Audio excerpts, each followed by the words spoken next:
আমাদের দেশসহ উপমহাদেশে আমরা দেখি যে কিছু কিছু দিবসকে কেন্দ্র করে আমরা আলাদাভাবে চিন্তা করি, আলাদাভাবে ইবাদত বন্দেগী করার চেষ্টা করি। বড় কথা হলো, ইবাদত সবসময় আল্লাহ রব্বুল আলমিনের কাছে প্রিয় তার বান্দা যখন ইবাদত হিসেবে কোনো কাজ করবে।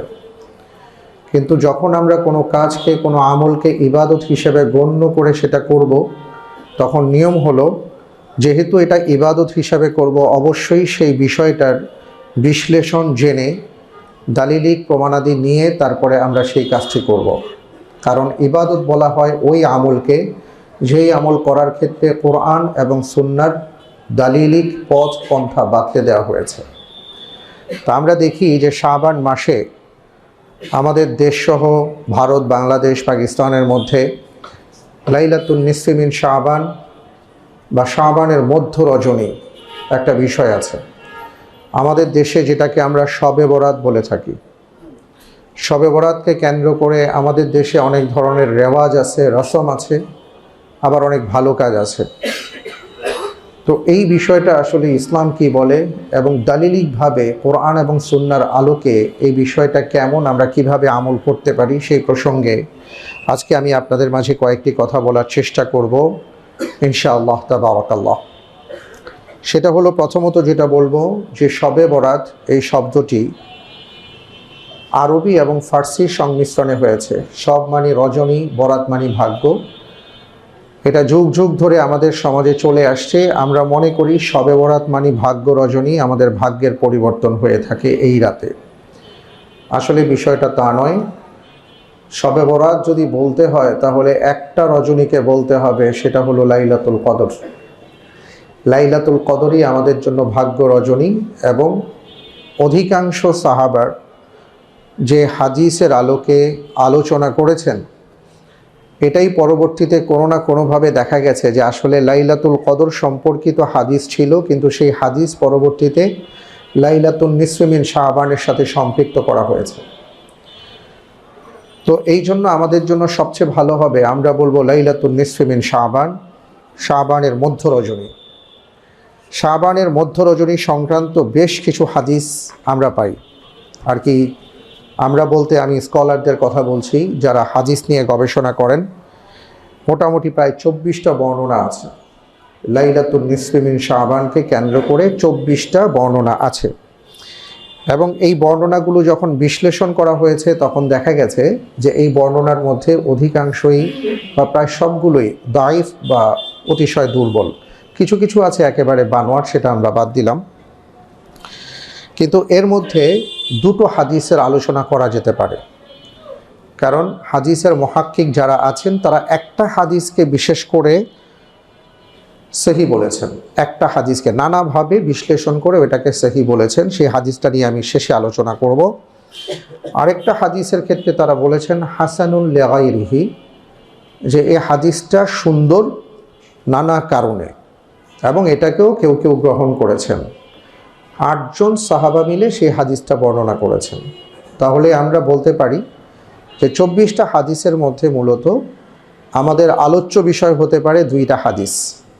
বাকি অন্যান্য যে সকল কথাগুলো আমরা শুনে থাকি, এই কথাগুলো আসলে এটার অনেকেই যারা লাইলাতুল নিসফি মিন শাবানের ব্যাপারে বেশ অগ্রণী ভূমিকা পালন করেছেন, যারা এই রাতটাকে উদযাপনের কথাও বলেছেন, তারাও বলেছেন ওই হাদিসগুলো একেবারেই বানোয়াট, ওটা আসলে আমাদের মূল ইবাদতের মধ্যে পড়ে না। এর মধ্যে যেমন আপনারা অনেক কথা শুনবেন, যেমন গোসল করে যাওয়া, গোসল করে তারপরে মসজিদে যাওয়া, মাগরিব থেকে বসা, তারপরে ওখানে এত এত রাকাত নামাজ পড়া, এই সূরা দিয়ে নামাজ পড়া, এগুলো বেশিরভাগ ক্ষেত্রে আমাদের মা বোনদের মধ্যে অনেক প্রশ্ন থাকে। আশা করি আপনারা এই আলোচনার মাধ্যমে এই প্রশ্নগুলো পেয়ে যাবেন, উত্তরগুলো পেয়ে যাবেন।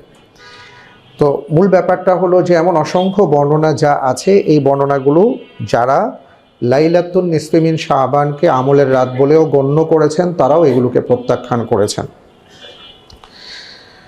এরপরে আমি যেটা বলবো সেটা হলো যে এই রাতকে কেন্দ্র করে যে 2টা হাদিস আসছে, সেই হাদিসগুলো কী কী। কারণ আমি যদি এক কথায় বলি আপনাদেরকে, সেটা হলো ইতিমধ্যে আমরা জেনেছি শাবান এটা ইবাদতের মাস। রাসূল সাল্লাল্লাহু আলাইহি ওয়াসাল্লাম শাবানের মধ্য রজনীকে আলাদাভাবে এটাকে কতটা মর্যাদা দিয়েছেন বা সম্মান দিয়েছেন এটা নিয়ে মুহাদ্দিসিনে কেরামগণের অনেক মত আছে। বাংলাদেশের একজন বিখ্যাত হাদিস বিশারদ আছেন মুফতি শামসুদ্দিন জিয়া হাফিজাহুল্লাহ, তিনি এখনও জীবিত আছেন আলহামদুলিল্লাহ, অত্যন্ত বয়োবৃদ্ধ হয়ে গেছেন এবং বাংলাদেশের স্বনামধন্য খুব বিখ্যাত মুহাদ্দিসিনে কেরামগণের মধ্যে তিনি একজন। আমার সৌভাগ্য হয়েছে তার কাছ থেকে হাদিস পড়ার। তিনি পটিয়া মাদ্রাসার গ্র্যান্ড মুফতি। তো উনি একটা চমৎকার কথা বলতেন যে লাইলাতুন নিসফি মিন শাবান মানে শাবানের মধ্য রজনী। শাবানের মধ্য রজনীটাকে যদি আমরা ভাগ করি তাহলে গোটা শাবান মাসের মধ্য রজনীটাই আল্লাহ তাআলার কাছে প্রিয় এবং গুরুত্বপূর্ণ। যদি এইভাবে আমরা গ্রহণ করি তাহলে যত সহিহ হাদিস আছে এই হাদিসের সাথে এটা মিলে যায়। আপনারা নিশ্চয়ই একটা হাদিস জানেন যেখানে রাসূলুল্লাহ সাল্লাল্লাহু আলাইহি ওয়াসাল্লাম তিনি বলেছেন যে আল্লাহ সুবহানাহু ওয়া তাআলা প্রতিটি রাতের মধ্য রজনীতে প্রথম আকাশে নেমে আসেন এবং নেমে এসে তিনি বান্দাদেরকে বলতে থাকেন, কার কি দরকার আছে আমার কাছে চাও, আমি তোমার দরকারটাকে পূরণ করব। কে ক্ষমা পেতে চাও আমার কাছে বলো, আমি তোমাকে ক্ষমা করে দিব। কে ঋণগ্রস্ত আছো আমার কাছে বলো, আমি তোমার ঋণ আদায় করব। এটা প্রতি রাতের মধ্য রজনীতে আল্লাহ সুবহানাহু ওয়া তাআলা প্রথম আকাশে নেমে আসেন, বান্দাকে আহ্বান করেন। এই জন্য রাসূল আকরাম সাল্লাল্লাহু আলাইহি ওয়াসাল্লাম তিনি কিয়ামুল লাইল ছাড়তেন না এবং প্রতিটি রাতেই তিনি আল্লাহর কাছে সালাতে দাঁড়িয়ে দোয়া করতেন। সুবহানাল্লাহ। তো মুফতি শামসুদ্দিন জিয়া হাফিজাহুল্লাহ তিনি বলতেন, আমি ওনার দর্শে শুনেছি, আমার স্পষ্ট মনে আছে যে লাইলাতুন নিসফি মিন শাবান, শাবানের মধ্য রজনী মানুষ তিনভাবে চিন্তা করে। যারা খুব উদার তারা এইভাবে চিন্তা করেন যে লাইলাতুন নিসফি মিন শাবান, শাবানের মধ্য রজনী বলতে বোঝানো হয়েছে গোটা শাবান মাসের যত মধ্য রজনী আছে, অর্থাৎ মাঝখানের যে সময়টা আছে রাতের, এটাকে ধরেছেন। এটা ঠিক আছে, কারণ আপনি তাহলে পুরো মাসের প্রতিটি রাতে ইবাদত করতে পারলেন, যেটা সহিহ হাদিসের সাথে মিলে যায়।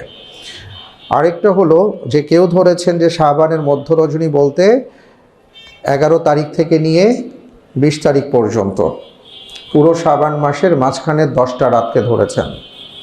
তো তিনি বলছেন এটা কেউ ধরেছেন, এটা আসলে সেইভাবে গৃহীত না। আরেকটা হলো লাইলাতুন নিসফি মিন শাবান বলতে 14 তারিখ গিয়ে 15 তারিখের দিবাগত রাতকে অনেকে চিন্তা করেছেন, শুধু একটা রাতকে। তো তার বক্তব্য হলো যে তোমাকে কেউ যদি বোনাস হিসাবে 100 টাকা দিতে চায়, তুমি কি সেটা নিতে চাও নাকি 1 টাকা দিতে চায় সেটা নিতে চাও? তো অবশ্যই তুমি 100 টাকাই নিবা, তুমি 1 টাকা নিবা না, যেহেতু তোমার সুযোগ আছে। তো তোমার সুযোগ যেহেতু আল্লাহ তাআলা দিয়েছেন যে পুরো শাবান মাসেরই পুরো মধ্য রজনীগুলোই তোমার জন্য গুরুত্বপূর্ণ, তাহলে তুমি পুরোটা না নিয়ে একটা রাত কেন বাছাই করছো? এটা হলো ওনার বক্তব্য ছিল। তারপরেও আমরা ধরে নিচ্ছি যে একটা রাত লাইলাতুন নিসফি মিন শাবান, এই রাতের মর্যাদা আল্লাহ তাআলার কাছে আলাদাভাবে আছে। যদি আমরা এক রাতকে চিন্তা করি সমস্যা নেই, চিন্তা করতে পারি। এবার আসুন এই এক রাতকে আমরা কিভাবে উদযাপন করব। প্রথম কথা হলো যে আমাদের সমাজে যেটা প্রচলিত আমরা দেখে আসছি সেটা হলো অনেক ক্ষেত্রে যেটা আমলই না সেটাকে আমরা আমল হিসাবে এতটা গুরুত্ব দিয়ে থাকি যে ফরজ আমলেও সেই গুরুত্বটা দেই না।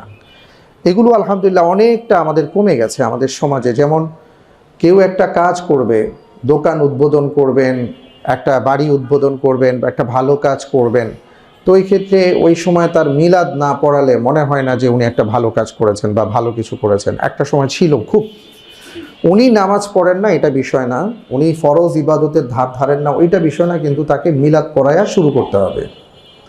তো এইটা আমাদের সমাজে এক সময় ছিল, কিন্তু আলহামদুলিল্লাহ এখন সবাই বুঝতে পেরেছেন যে আসলে আমাদের কি করা দরকার, কিভাবে আমাদের ইবাদত করা দরকার। এরপরে দেখা যায় যে অনেক ক্ষেত্রে আমরা নফল ইবাদতের ক্ষেত্রে এতটা আগ্রহী যে ফরজ ইবাদতের ক্ষেত্রে এতটা আগ্রহী না। যেমন মনে করুন কোনো একজন ভাই, কোনো একজন বোন, তিনি খুব ভালো করে চিন্তা করলেন না আজকে থেকে আমি শবে বরাতের রাতটাকে এমনভাবে ধরব যে এইটা আমার মোটামুটি আগামী 1 বছরের যা দেনা পাওনা আছে, আমার যা বাজেট আছে, আকাশ থেকে আমি বাজেটটা নামাবো। তো উনি সারাদিন ওনার ফজরের খবর নাই, জোহরের খবর নাই, আসরের খবর নাই। আসরের পর গোসল করে এইবার উনি মাশাআল্লাহ মসজিদে আসছেন, ভাইয়েরা বোনেরা জায়নামাজ নিয়ে ঘরে বসে গেছেন। আলহামদুলিল্লাহ, মসজিদে আসছেন, অবশ্যই ওয়েলকাম, ভালো, আপনাকে ওয়েলকাম জানাই। মাগরিবের নামাজ জামাতের সাথে পড়ে তারপরে আপনি ইবাদত গুজার হয়ে গেছেন। কিন্তু আপনারা একটা কথা আমাকে বলুন যে কেউ একজন মানুষ সারা জীবন সে নফল ইবাদত করলো, তো এই নফল ইবাদত তার এক পাল্লায় রাখা হয়েছে, আর সারা জীবনের 1 ওয়াক্ত তার ফরজ ইবাদত ছুটে গেছে। তার সারা জীবনের নফল ইবাদত দিয়ে ওই 1 ওয়াক্ত ফরজ ইবাদতের সমপরিমাণ হতে পারবে কি পারবে না? এটা কি সম্ভব? কখনো হবে?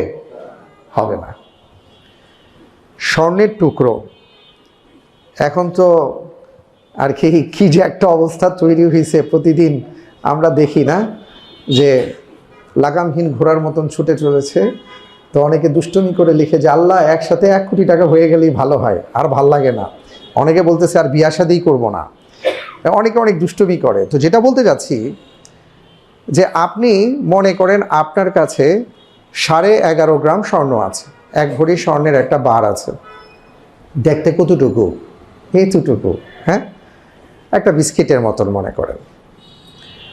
আরেক জায়গায় মনে করেন আপনি কোনো জায়গা থেকে তুলা আমদানি করছেন, 50,000 টাকার তুলা নিয়ে আসছেন।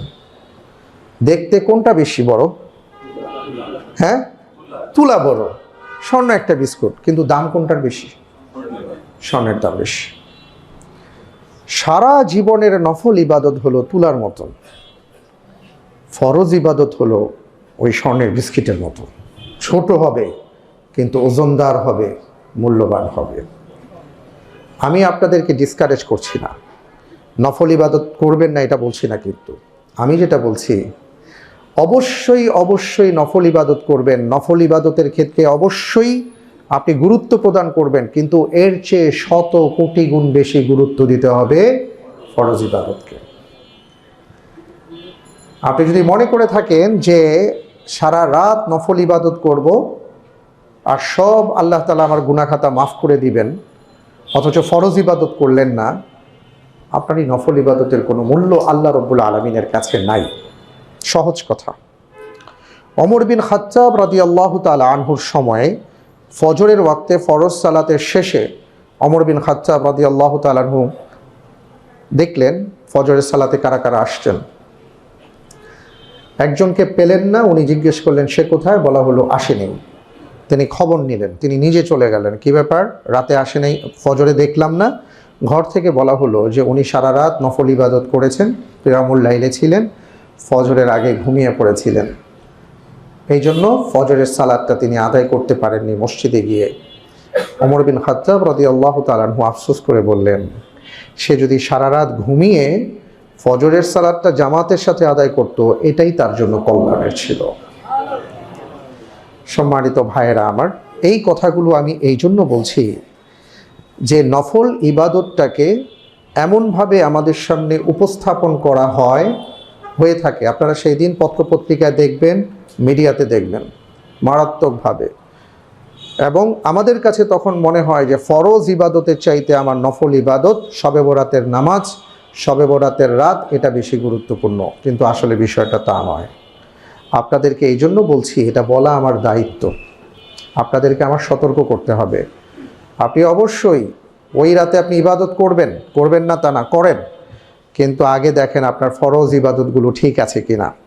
আপনার যদি ফরজ ইবাদত ঠিক থাকে, ওই রাত না, পুরো মাসের রাতগুলোই আপনার জন্য শবে বরাতের রাত, পুরো মাসের রাতগুলোই আপনার জন্য কল্যাণের রাত।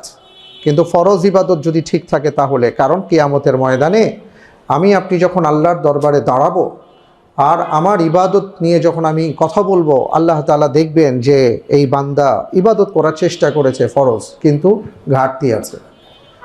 আমরা 100 মার্কের পরীক্ষা দিতে গেলে সবাই তো আর 100 মার্ক পাই না, 33ও পাই, হ্যাঁ, অনেক সময় 32 পাই, পরীক্ষার হলে দেখা যায় না যে স্যার তখন খুঁজে যে ওরে আর একটা মার্ক কীভাবে বাড়ানো যায়, খাতা খুব দেখে কিছু লিখছে ঠিকছে কিনা।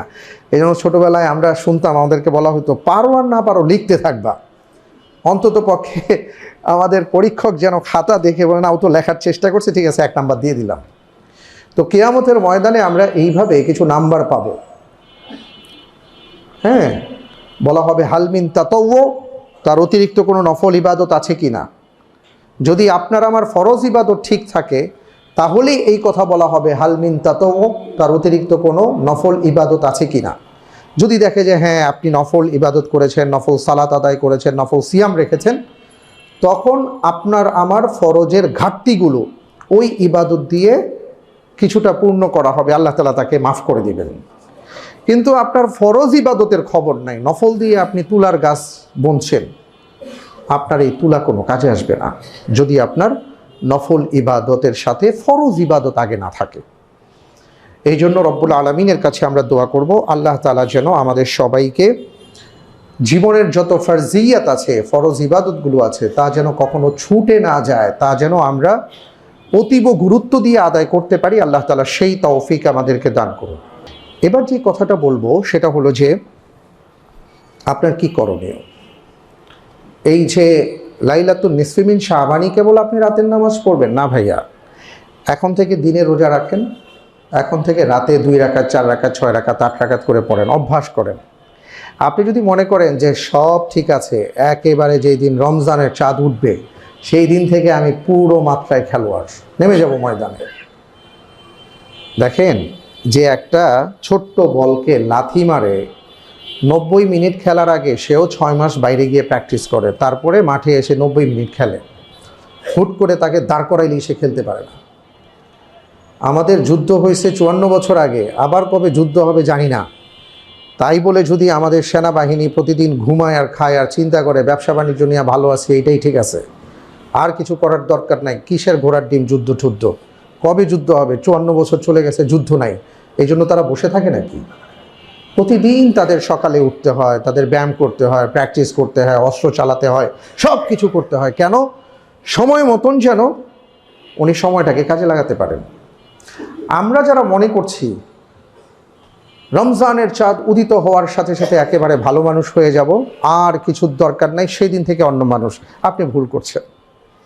আপনি যদি এখন থেকে আপনি ময়দানে না নামেন, ইবাদতের ময়দানে যদি নামতে না পারেন, এখন থেকে যদি কোরআন পড়ার অভ্যাস না হয়, এখন থেকে যদি সিয়াম পালনের অভ্যাস না হয়, এখন থেকে যদি কিয়ামুল লাইলের অভ্যাস না হয়, এখন থেকে যদি দান সাদাকার অভ্যাস না হয়, এখন থেকে যদি নিজেকে সংবরণ করতে না পারেন, আপনার জবান ঠিক না থাকে, তাহলে ওই রমজানের চাঁদ উদিত হলে বলবেন কি জানেন, আজকে তো মাত্র চাঁদ উঠছে, আরও 2-4 দিন যাক, আগামীকাল থেকে ভালো হয়ে যাব। কাউকে কাউকে পাওয়া যাবে খুব জজবার ধাক্কায়, ওই যে এমন আছে না যে আসো দৌড় প্রতিযোগিতায় নামি, তো দৌড়ে এখান থেকে মনে করেন 100 মিটার দৌড় উনি দেবেন, কিন্তু ওনার আগের থেকে প্র্যাকটিস নাই, তো উনি দিছেন খিচা দৌড়, তো দৌড় দেওয়ার পরে 10 মিটার যাওয়ার পরে উনি হাঁপায় ওইখানে পড়ে গেছেন, কারণ প্র্যাকটিস নাই। তো এমন হাঁপানো মুসল্লি আমাদের কিছু আছে। যেদিন থেকে তারাবি শুরু হবে আমরা দেখব যে 6 তারাবি, 3 তারাবি, 4 তারাবি পর্যন্ত এমন হাঁপানো মুসল্লি পাবো আমরা। মসজিদে জায়গা নাই, মাশাআল্লাহ আমাদের নিয়মিত যারা মুসল্লি আছেন ওনারাও জায়গা পাবেন না, ওনাদেরকে ঠেলা ধাক্কা দিয়া একরকম মুসল্লি আমাদের এখানে ভরপুর হবে। 6 দিন পরে এই অতিথি পাখিদেরকে আমরা আর খুঁজে পাবো না, ওনারা হাঁপায়ে গেছেন, কারণ ওনাদের তো ওই প্র্যাকটিসটা ছিল না, এই জন্য হাঁপিয়ে গেছেন। হাঁপাতে হাঁপাতে হাঁপাতে হাঁপাতে হঠাৎ করে তার মনে হবে সর্বনাশ, রমজান তো শেষ, তাড়াতাড়ি গিয়ে আবার 25-26 রোজায় আবার এখানে ভরপুর হবেন। 27 রোজার পরে মনে হবে অনেক কিছু করে ফেলছি, আর দরকার নেই, এখন মার্কেটিং করা দরকার। ওনার তারাবি শেষ, ওনার মার্কেটিং শপিং করতে গিয়ে রোজা শেষ, উনি এখন ঈদ নিয়ে খুব ব্যস্ত, অথচ রমজান চলে যায় তার খবর নাই। আফসোস ভাই, এই মুসল্লি, এই ইমানদার হয়ে আল্লাহর দরবারে দাঁড়াতে পারবেন না, আল্লাহ রাব্বুল আলামিনের কাছে কিছু বলতে পারবেন না। এটা শয়তানি ধোঁকা, শয়তানের প্রতারণা। সুতরাং এখন থেকে যদি আমরা প্র্যাকটিস না করি, রমজানে আপনি ভালো করতে পারবেন না। তাই আমি আপনাদেরকে বলবো যে এখন থেকেই দিনের বেলা রোজা রাখার চেষ্টা করুন, রাতের বেলা 2, 4, 6, 8 রাকাত পড়ার চেষ্টা করুন, এখন থেকে প্র্যাকটিস করুন যে একজন রোজাদারের কাছে আমাদের রোজা কি কি চায়, যেটা নিয়ে আমি এর আগে 2বার আপনাদের সামনে আমি এই ব্যাপারে আলোচনা করেছিলাম। রোজাদার আপনার কাছে কি চায় জানার চেষ্টা করুন এবং সেইভাবে নিজেকে গড়ে তুলবার চেষ্টা করি। আমি সহ আমার নিজেকে বলছি, আপনাদেরকে বলছি।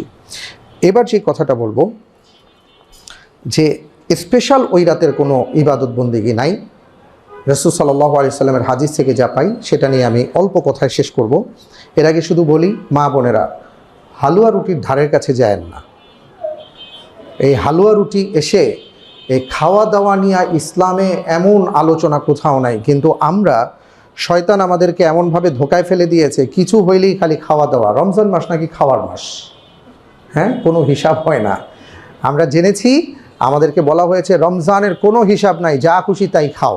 তো এই জন্য দেখা যায় যে এমন অনেকেই আছেন রমজানের বাইরে যত না খান, রমজানে বরকত হিসাবে এত খাওয়া খান, তো পরে সারাদিন তার ওই পেট নিয়ে পড়ে থাকতে হয়।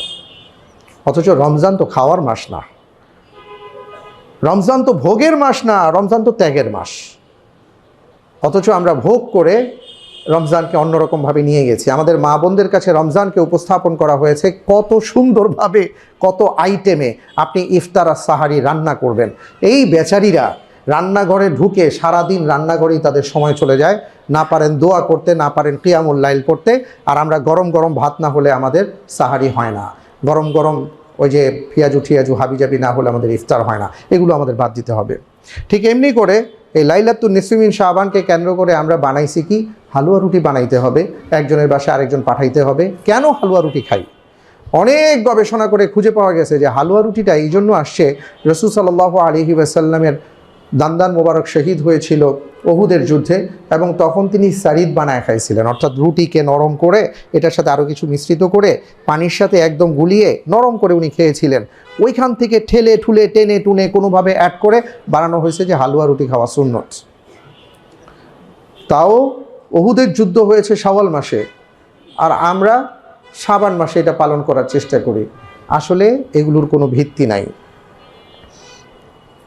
আপনি কয় রাকাত নামাজ পড়বেন, এখন আবার আচ্ছা হালুয়া রুটি নিয়ে না বললেই না, এখন তো আবার আর কি, আপনি কেন কষ্ট করবেন? অনেক কোম্পানি এখন আপনাকে প্রোভাইড করে, আপনার জন্য আমরা হালুয়া রুটি নিয়ে আসতেছি, আপনি বিশাল সওয়াবের কাজ করতেছেন।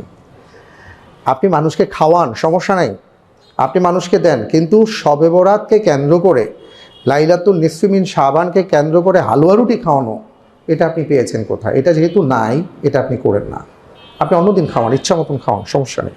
আপনি যেই কোনো মুহূর্তে খাওয়ান, মানুষকে খাওয়াবেন, এটা ভালো কথা, কিন্তু এই দিনকে কেন্দ্র করে নয়। আশা করি বুঝতে পেরেছেন।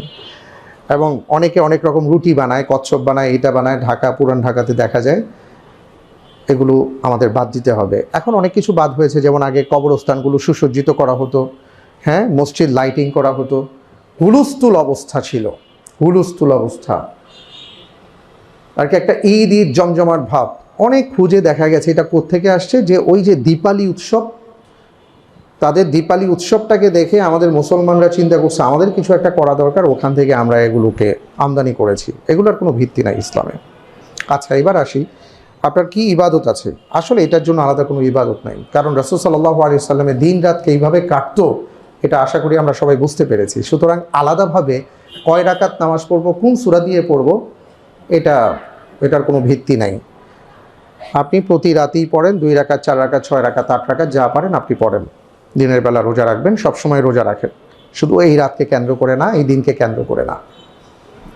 এবং আরেকটা গুরুত্বপূর্ণ বিষয় বলবো, সেটা হলো যে আসলে এই যে দুটো হাদিসের কথা বললাম, এই দুটো হাদিসে কি আসছে, ইবাদতের ব্যাপারে কি আসছে, এটা আমি একটু আপনাদেরকে বিশ্লেষণ করতে চাই, কারণ এটা আমাদের জন্য খুবই গুরুত্বপূর্ণ। এই কথা আমরা কেউ বলি না, এই নির্যাসটা আমাদের নেওয়া দরকার, কারণ এই নির্যাসটা নিলে আশা করি আমরা বুঝতে পারবো। একটা হাদিসের কথা বলি, যে হাদিসটা নিয়ে অসংখ্য আর কি মুফাসসিরিনে কেরামগণ তারা অনেক গবেষণা করে বলেছেন এই একটা হাদিস এটা সহি হওয়ার কাছাকাছি বা সহি। সেটা কি? ইন্নাল্লাহা লা ইয়াত্তালিউ ফি লাইলাতি নিসফি মিন শাবান ফায়াগফিরু লিজামিই খালকিহি ইল্লা লিমুশরিকিন আও মুশাহিন। যে আল্লাহ সুবহানাহু ওয়া তাআলা লাইলাতুন নিসফি মিন শাবানে বান্দার দিকে রহমতের দৃষ্টিতে তাকান এবং তিনি তার বান্দাদের সৃষ্টি জগতের সবাইকে ক্ষমা করে দেন 2 শ্রেণী ছাড়া। কয় শ্রেণী ছাড়া? দুই শ্রেণী ছাড়া, খুব খেয়াল করি। এক নম্বর হলো মুশরিক, যারা আল্লাহর সাথে নানাভাবে শরীকে লিপ্ত আছে। মুশরিকদের ব্যাপারে তো অসংখ্য আয়াত আছে, আমরা জানি ওমাই ইউশরিক বিল্লাহি ফাকাদ হারামাল্লাহু আলাইহিল জান্নাহ, যে কোনো না কোনোভাবে শিরিক করবে, শিরিকে লিপ্ত হবে, তার জন্য আল্লাহ জান্নাতকে হারাম করে দিয়েছেন। ইন্নাশ শিরকা লাযুলমুন আযীম, এবং শিরিক মহাপাপ, এই ব্যাপারে অনেক আলোচনা হয়েছে আমাদের, আজকে সেদিকে যাব না। একটা হলো কেউ যদি কোনোভাবে জীবনের কোনো ক্ষেত্রে শিরিকের সাথে যুক্ত হয়, লিপ্ত হয়, তাহলে সে ক্ষমা পাবে না। দুই নম্বর ব্যাপারটা হলো আও মুশাহিন। মুশাহিন মানে কি? মুশাহিন মানে যার মনের মধ্যে বিদ্বেষ কাজ করে। আপনি আরেকজনের ব্যাপারে বিদ্বেষ পোষণ করেন, আমি আরেকজনের ব্যাপারে বিদ্বেষ পোষণ করি, আমার মনটা বিষিয়ে আছে অন্য কারো ব্যাপারে, আমরা কখনো ভাই ভাই হতে পারি না, আমরা কখনো আরেকজনকে আলিঙ্গন করতে পারি না, ভালোবাসার চাদর বিছিয়ে দিতে পারি না। আজকে বর্তমান সময়ে বিদ্বেষ তো এমন জায়গায় গিয়ে পৌঁছেছে যে ভাই ভাই থেকে শুরু করে নিয়ে আমাদের এলাকার সর্বত্র আজকে বিদ্বেষে পূর্ণ হয়ে গেছে। আর এখন তো বিদ্বেষের পরিপূর্ণ ছড়াছড়ি আমরা দেখতে পাচ্ছি। নির্বাচনকে কেন্দ্র করে একজন আরেকজনকে যেভাবে বিদ্বেষ নিয়ে কথা বলেন, একজন আরেকজনের ব্যাপারে যেভাবে বিদ্বেষ পোষণ করেন, এই বিদ্বেষ নিয়ে আপনি কি আল্লাহর পক্ষ থেকে রহমত পাবেন মনে হয়? সারা রাত নামাজ পড়লে কোনো কাজ হবে না। হৃদয়কে পরিষ্কার করতে হবে, মন থেকে বিদ্বেষকে দূর করতে হবে। সম্মানিত ভাইয়েরা আমার, আমি স্পষ্ট একটা কথা বলি, আপনি যেই দল করেন সেটা আপনার ব্যক্তিগত ব্যাপার, কিন্তু একজন মানুষকে যখন আপনি বিবেচনা করবেন, আগে বিবেচনা করবেন তিনি আমার মুসলিম ভাই। আমি মারা গেলে আমার জানাজার খাটটা সে ধরবেন, আমি মারা গেলে তিনি আমার জানাজার সালাতে অংশগ্রহণ করবেন। উনি আমি একসাথে নামাজ পড়ি, ওনার পায়ের সাথে আমার পা মিলে যায়, ওনার কাঁধের সাথে আমার কাঁধ মিলে যায়। উনি হয়তো একটা দল করেন, আমি আরেকটা দল করি। এটা চিন্তা করতে না পারলে, যদি এই চিন্তা করি যে ও আচ্ছা সে তো সেই দল, আমি তো ওই দল, সে তো আমার দলের না, সুতরাং তার প্রতি আমার একটা বিদ্বেষ কাজ করছে, আপনি মুমিন হতে পারেন নাই। আপনি ওই দলের ভালো কর্মী হতে পেরেছেন, কিন্তু আল্লাহর দলের কর্মী হতে পারেন নাই। আমরা কি বুঝতে পেরেছি? হৃদয় থেকে বিদ্বেষকে দূর করুন। এই বিদ্বেষ পোষণ করে না নিজে ভালো থাকা যায়, না সমাজকে ভালো রাখা যায়। সুতরাং বিদ্বেষকে দূর করতে হবে। যদি ক্ষমা পেতে চাই, এই হাদিসের আলোকে, আপনি সারা রাত নামাজ পড়েন নাই, ঘুমায়েছিলেন, আপনার মনের মধ্যে যদি বিদ্বেষ না থাকে, আপনার আমলের মধ্যে যদি শিরিক না থাকে, আল্লাহ তাআলা আপনাকে ক্ষমা করে দিবেন। আর যদি আপনার হৃদয়ের মধ্যে বিদ্বেষ থাকে, আপনি যদি শিরিককারী হন অথবা বিদ্বেষ পোষণ করেন, কিন্তু সারা রাত নামাজ পড়ছেন, এই নামাজ আল্লাহ তাআলার দরবারে উঠবে না, এই ইবাদত রবের দরবারে উঠবে না। এটা গেল একটা হাদিস। এই কথাগুলো আমরা কেউ বলি না, আমরা শুধু ফজিলতের কথা বলি, আমলের কথা বলি, কিন্তু বড় আমল যে রয়ে গেছে, যে নিজের হৃদয়টাকে, মনটাকে ঠিক করা, নিজের চরিত্রকে ঠিক করা, এইটার কথা আমরা কেউ বলি না। সম্মানিত ভাই, হৃদয়টাকে আসুন আমরা প্রশস্ত করি, সবাই সবাইকে গ্রহণ করার চেষ্টা করি, সবাইকে আলিঙ্গন করি, সবাইকে ভালোবাসার চেষ্টা করি। রাসূল সাল্লাল্লাহু আলাইহি ওয়াসাল্লাম বলেছেন যে তুমি তোমার ভাইকে এমনভাবে দেখো যে সে তোমার আয়না, তুমি তার আয়না। আল্লাহ সুবহানাহু ওয়া তাআলা বলেছেন ইন্নামাল মুমিনুনা ইখওয়া ফাআসলিহু বাইনা আখাওয়াইকুম, যে তোমরা পরস্পরে ভাই ভাই, সুতরাং সেইভাবে তোমরা থাকো। আমরা আজকে কি করছি? আমরা ইলেকশনকে কেন্দ্র করে, রাজনীতিকে কেন্দ্র করে আমার ভাইকে আমি দূরে সরিয়ে দিচ্ছি, আমার মুসল্লিকে দূরে সরিয়ে দিচ্ছি। এক মসজিদের মুসল্লি আমরা একে অপরকে ভিন্ন চোখে দেখছি। ভাই, এটা তো ভালো কথা না। এগুলো আসুন আমরা দূর করি। আল্লাহ তাআলা আমাদেরকে সেই তৌফিক দান করুন। আল্লাহুম্মা আমিন।